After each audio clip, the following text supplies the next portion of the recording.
روح البیان تفسیر میں لکھا ہے کہ 10 جانور جنت میں جائیں گے. ایک بقرہ گائے جائے گی جس کو ذبح کرنے کا موسیٰ علیہ السلام کو حکم ہوا تھا.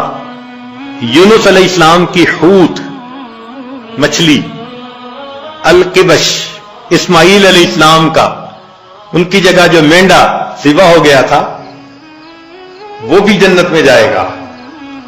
اجل ابراہیم علیہ السلام کا، جس کو وہ بھون کے لائے تھے فرشتوں کو کھلانے کے لیے. نملہ سلیمان علیہ السلام کے لشکر کو دیکھ کر جس چیونٹی نے بات کی تھی، النمل ایتھا النمل ادخلوا مساکنکم، وہ چیونٹی بھی جنت میں جائے گی.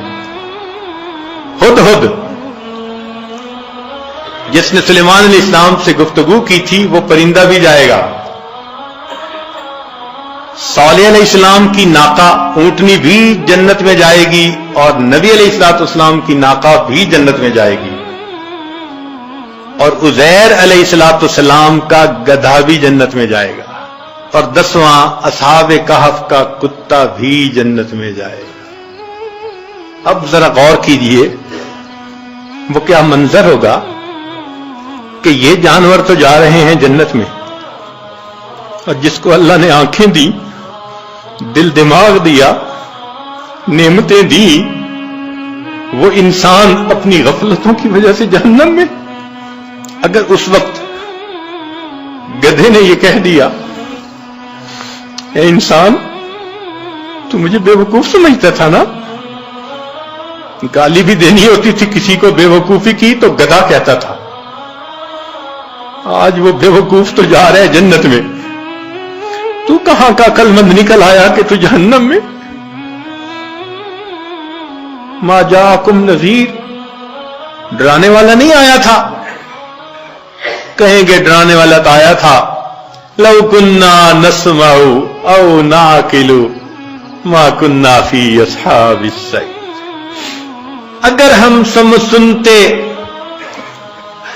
ہماری عقل کی رتی ہوتی ہمارے پاس تو ہم پھر جہنم میں نہ جاتے.